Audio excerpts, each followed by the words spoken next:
nasa likod lang ako nasa. Natuto po talaga ako nasa likod. Kasi nahiyahin po ako. Gusto ko pong umante Ayoko naging buhay artista, di ko type yung mga tao dito to. So, lahat naman tayo. Pero yun po, so, hinanap ko talaga, yung mga time na yun, ako talaga, dahil busy siya. So, proud po ako na ako po naging daddy mom. Kasi kuya, pero sobrang responsable pong magulang ko ni Pilates. Wala po ako masasabi sa kanya. Enabler na nga minsan. Pero, yeah, yun po. Ngayon, baligtad naman kami. Ako yung talagang medyo puspusa ng oras. Demanding yan Opo. Nung pandemic na lost ka, kung anong gagawin mo, ganun? No po. I'm so lucky because may mga mentor ako. I have a friend na, syempre po, nung first 3 months, wala tayong ginawa. Tuwing umaga, tinitignan mo yung pera mo sa bangko. Okay lang, okay pala to. Sarap, 3 months, wala. Kasi hindi naman natin alam na tatagal. So, after nung 4th month, teka muna, gastos tayo ng gastos, walang pumapasok. Tapos walang trabaho.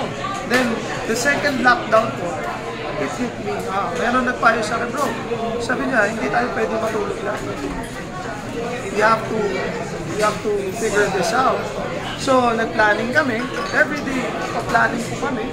Inalis ko na yung... Ang negosyo ko po kasi nung restaurant. So, nung nag-lockdown po, na-stop. Ano yung restaurant mo? Estela. It's in Santa Lucia.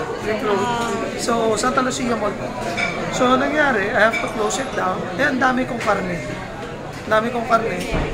So, ang ginawa ko po, doon nabuo yung That's Entertainment. That's Entertainment is a frozen marinated product na pag binili mo, nauso po online. So the first lockdown, nakakuha ko reseller, nakakuha ko ng distributors. So okay. Nangyari si Ulysses. Kung naalala niyo po yung bagyo ng Ulysses. Nagdi-deliver na ako ng 1.2 tons ng karne. Dami, Pampanga, Bataan, ganyan, Cavite. Nabaha yung bahay ko. Nabaha. So, doon ko ginagawa lahat yung equipment ko lahat. Iyak ako. Ito, totoo to. Punta ako sa Belanda ko, umiyak ako, pinesyon ko yung ama. Sabi ko, ama, ba't naman gano'n? Patas ako lumama. Bakit ako? So ngayon, 1 week, lumangon ako, gawin ko uli lahat. After ilang months, nakabuo na ako ng komisari ko. Tapos lumami yung kliyente. Yung pala yung plano niya sa akin. Kasi maliit yung garahe ko. Gusto niya pala malaking komisari. So malaki na talaga niya. Nangyari lang po, then natutunan ko, nagbukas na. Hindi ko kaya yung mga big names. Sila Pampatas, pero hindi ko kaya yan. Masyado na silang malalaki. Ang ginawa ko, I went back sa kung saan po ako magaling. Magtayo ng restaurant. Yung po talaga ang ginagawa ko, yung kusina, magaling.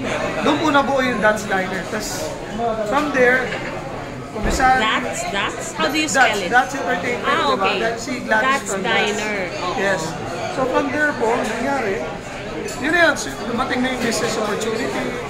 Nagmamanage na ako ng ibang restaurant. So, can you tell me about this franchise of yours? Can you tell me again? Kasi may okay. That's Diner is a Filipino diner, comfort food. So meron siyang all-day breakfast, may mga special foods, merong ano. So, ngayon po, it's for franchising. So, ngayon, meron na po akong 2 nakabukas. At by December, hopefully mabukas ko yung 5. Meron na akong 13 na franchises. So, gano'n po. So, yun po, i-check nyo po yung That's Diner. Ano? Magkano to franchise? PM po, sabi. PM is the key. Opo, so gano'n. So, iniwan mo na yung marinated meat business? Ay, di po. It's part of the ano pa rin. So, ang plano ko, ilalagay ko siya sa physical store. So, ang plano ko, ang nangyari po kasi nun, it's more of the concept, the model is social negosyo. Ako mamumuhunan, babagsak ko sa, kunyari, kapatid na may tindahan, babagsak ko, wala siyang puhunan, di parang consignment. Okay. So, i-carry yung operation expense, gano'n. Hanggang sa tawa ng Diyos, medyo lumaki na po. But yeah, yun po. I'm grateful dahil ganun po. Tapos si Mrs. Tuloy-tuloy ang projects. Alam niyo po ng pandemic, mas marami po akong offer. Pero Acting. Hindi ko po talaga kinuha kasi lock in ako dito sa Kumisan. Kasi alam ko po na ito panduluhan. Kaya tinanggap ko po itong movie ito dahil gusto ko yung role talaga. Marami po akong, I'm with Viva. Okay. So, Viva is sobra pong bait nila.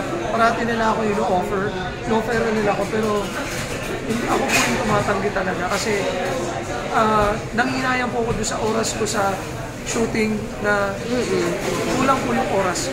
Ganun. And binibilisan ko po siya kasi gusto kong bigay sa mga anak ko. Ano mo yun? Gusto kong bilisan para yung mga pangarap ko sa asawa ko maibigay ko. Kasi yung time, yun nga po yung na-realize ko. Gusto mo na mag-retire? May target ka to retire? Ako dito. Gusto ko by 47, 44 now, 47 medyo control na lang ako sa phone niya. Tapos, tsaka gusto ko po kasi yung buhay na, kaya po ako nagsisipag, gusto ko yung buhay na, pag gusto kong pumunta bukas sa Amerika, pwede. Yung gano'n. Bit-bit ko yung family ko, gano'n. So, hirap now, saya later. Oo nga. Ganun po. Pero totoo ba yan? Wala kang talent fee for this? Mahaligi? We don't ask for that. Okay.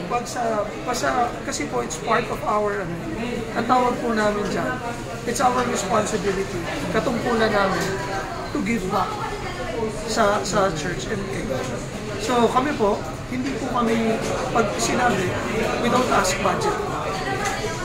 Walang presyo. Sila naman po ang nagbibigay. Kasi po, syempre, alam nila, binabayaran din ang talento. Hindi po kami nagpipira. Can you tell me kung anong role ni Gladys sa negosyo nyo? Sa marketing po, actually po, i-conceptualize ko, bubuin ko.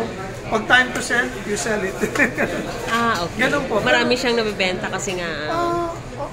Siguro po ang ganda ng tandem. Noong una, hindi niya po ako naiintindihan. Okay. Ang dami pong hindi naniniwala. Sabi ko nga parati, kaya ako, binigyan ako ng vision ni God. Oo. Kasi ako lang ang nakakaintindi nun. Hindi naiintindihan ng iba. So I have to work on it. So yun po, ngayon maliwanag na sa kanya, nakikita niya na yung fruits. Noong una, hindi eh. Well, gastos. Parang nung una, kasi po hindi po talaga siya negosyante. Artista talaga siya eh. So anong nangyari, ngayon po naiintindihan niya na ang negosyo, nagtatanim ka, and we take risk. Pero Christopher, saan mo naman natutunan yung entrepreneurship, being business-minded?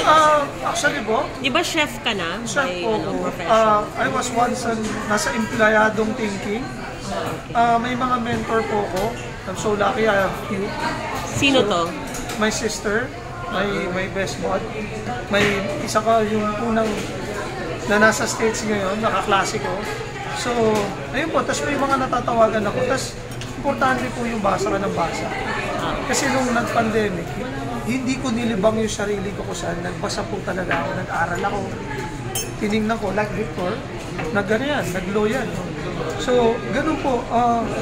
Kasi I wanted more in my life. You want More for your family, di ba? Yes, yun naman po talaga. And syempre, kaya nga po sinasabi ko rin kay Gladys, dapat ang saya mo, nakasalalay sa sarili mo. Ang saya ko hindi nakasalalay sa iyo.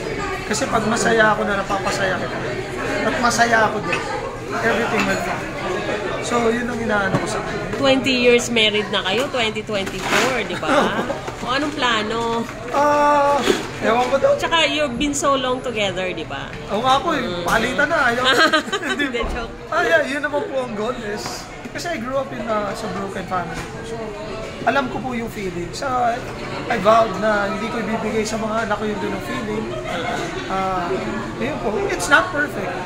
We are not perfect, pero nagagawa po namin na siguro po. Sabagay sinabi mo kanina yung mga secrets nyo, di ba? Saka dapat talaga marunong ka magbasa ng sitwasyon. Lalo na sa mundo namin, may tentasyon, may ganyan. Nowadays, it's like selling your soul to the devil. Nakikita mo yung mga project sa kabila, nagugubaran lang. Oo. Diba? And kinukuha po ako sa ganun. I have nothing against that. Okay. Kasi yun ang uso, pero yun nga po, sabi ni Victor, we're free now na tumanggi. And they understand naman. Sinasabihan na nga ako, we have to remind you, you're under contract, you have to work. Sino sa inyo ni Gladys ang mas tutok sa anak? Kasi nga syempre, ikaw entrepreneur ka, tapos siya artista. Talaga kung nasa likod lang ako natuto po talaga ako nasa likod. Kasi nahihayin po ako. Gusto ko pong umarte Ayoko lang yung buhay artista, di ko type yung mga tao hindi totoo. So, lahat naman tayo. Pero yun po, so, hinanap ko talaga, yung mga time na yun, ako talaga, dahil busy siya.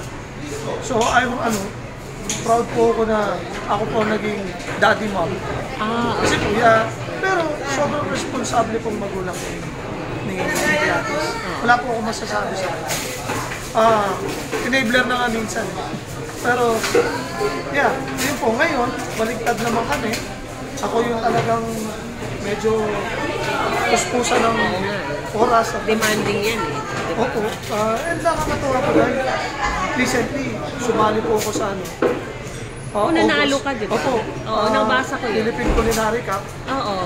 Yung mga ganun po, napaparangalan na ako sa gusto kong ginagawa talaga. As yun nga po, yung kailan na meron. Tapos ito po, biyaya lang po talaga. So anong last na lang, anong advice mo sa mga negosyante na mga gusto mag-start ng business or, Ano po, dare to dream. Yun talaga. Dare to dream. Then, work on your dream. You work hard on it. Lagay mo yung utak mo doon. Everything, distraction lang. Pero, yun nga po, sabi ko nga po, ang recipe ng buhay ko, sa tamang totoo lang. Hindi ka mamamali, basta yun lang dinaan. Pag tama ka, totoo, walang mali. Ganun lang po ang